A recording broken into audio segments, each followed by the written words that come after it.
this like disappointment in sports. It's just something that follows me everywhere I go. It was disastrous. So yeah, crew battles can go either way, but right now looks like we've got final boss against Lord Bahamut. It's Bahamut. Bahamut. Right? I think it's the summon from Final Fantasy. Yeah, that's the one. Bahamut. Yeah. So we've I got don't know if the score is actually 1-0. No, I think it's 0-0. I think they just got started. But final boss actually coming from Mexico, one of the best Bowsers from down there, I believe. And well, we got 2 final bosses on the screen right now. Yeah, Don't that's get true. me wrong. Yeah. How often do you get to commentate Ganondorf Bowser? This is, oh, I'm excited. This is going to be some heavy hitters slugging away. And it looks like final boss is getting a good start here, getting a couple of grab conversions, and they're so violent, Bowser's grab conversions. Yeah, it's unreal. I mean, this is kind of what we were talking about before, playing anti-grab, being so good against some characters. Bowser, absolutely one of those characters. If he gets 3 or 4 grabs on you, that's really all it takes to be able to take you out. And how does Ganondorf go about playing anti-grab?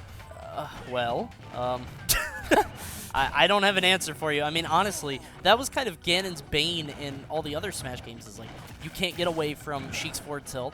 You can't get away from Sheik's grab and melee. You can't get away from Ice Climber's grab and brawl. Like you said, Ganon's just not really an anti-grab character, and I feel like he's going to suffer in this matchup because of that. As you see right there, he can't even make it back to the stage. Final boss convincingly taking that with a back air. That was a statement game.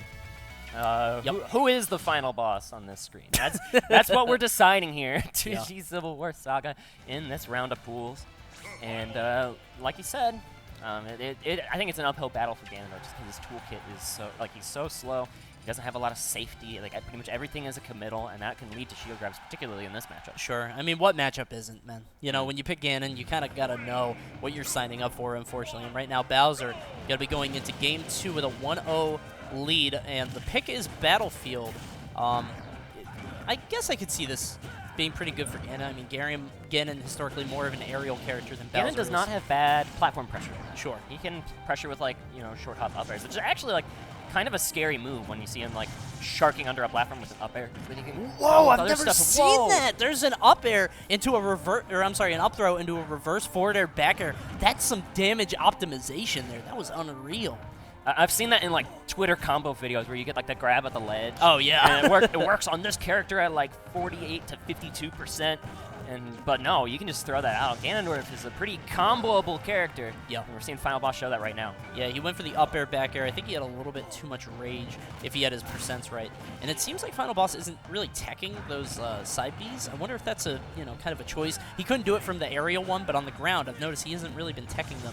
So I wonder if he's doing that on purpose just to get the positioning right next to him. But he does get that up throw, up air. Right now, Final Boss immediately just getting thrown back by that aerial from Lord Bahamut, and right now we've got 1 stock each. Looking for an answer for this flamethrower. Finally going to be getting the command grab over the top. Got a little bit of damage in. It looks like Lord Bahamut is slowing this match down a bit. Yeah, but like you said, I mean, what can he really do? He keeps doing these like short hop, fast fall nairs, but it's not really a good option just because you have so much landing when you hit the ground. And I mean, Bowser's just going to grab that and get so much free damage all the time.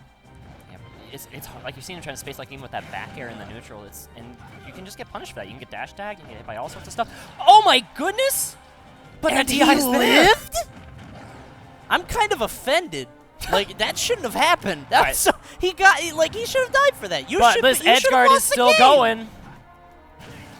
Oh my goodness! Are you kidding me?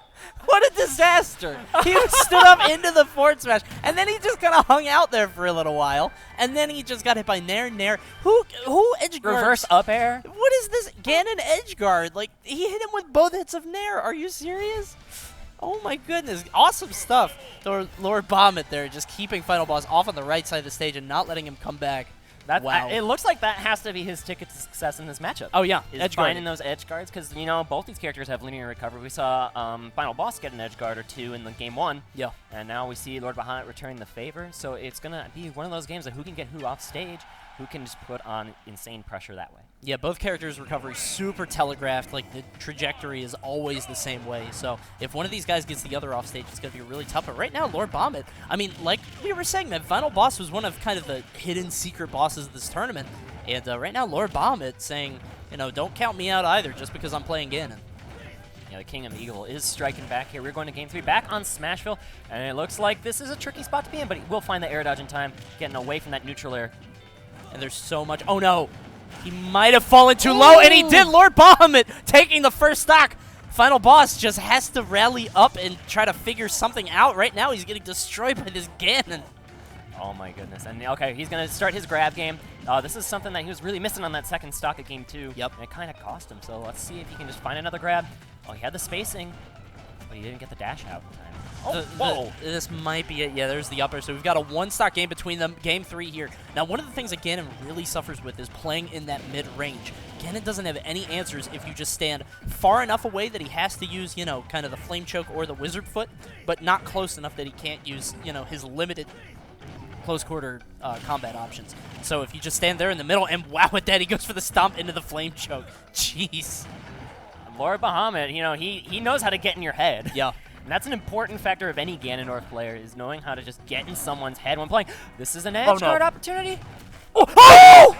Oh my god, Lord Bahamut taking out Final Boss. He had him set up on that platform. He had him there, and I was like, okay, what is he going to do? What is his option here? I thought he was going to go for an up air. I thought he was going to go for a forward air, but I was like, none of these things will kill. He knew the exact optimal move to go for, and he gets him with the Flame Choke and knocks Final Boss into loser's bracket already. He threaded that needle so expertly between the Smashville taxi platform and the main platform. Oh, you know, even if he caught him on that Smashville platform, yeah, here's the replay. Even if he caught him on that Smashville platform, he could have like forward tilted, and that might have been the stock too. Yep. There's a dead if you do, dead if you don't kind of situation. And look at that up air just expertly positioning, challenging that forward air from Final Boss. And like you said, he's threading the needle, because if he went a little bit further, he actually would have landed on the platform. So good stuff to Lord Bahamut, who takes out Final Boss in winner's bracket. And like we were saying, man, there's actually a thread on the Smash Bros. Subreddit where they talk about, you know, some of the secret bosses, some of the people that are expected to make waves. Final Boss was on that list, and losing in winners to a Ganon. It's not the super high level, it's not the super premier upset that we were talking about before, but it's definitely something. Hey, that was a fun match to watch. Oh, yeah. Regardless.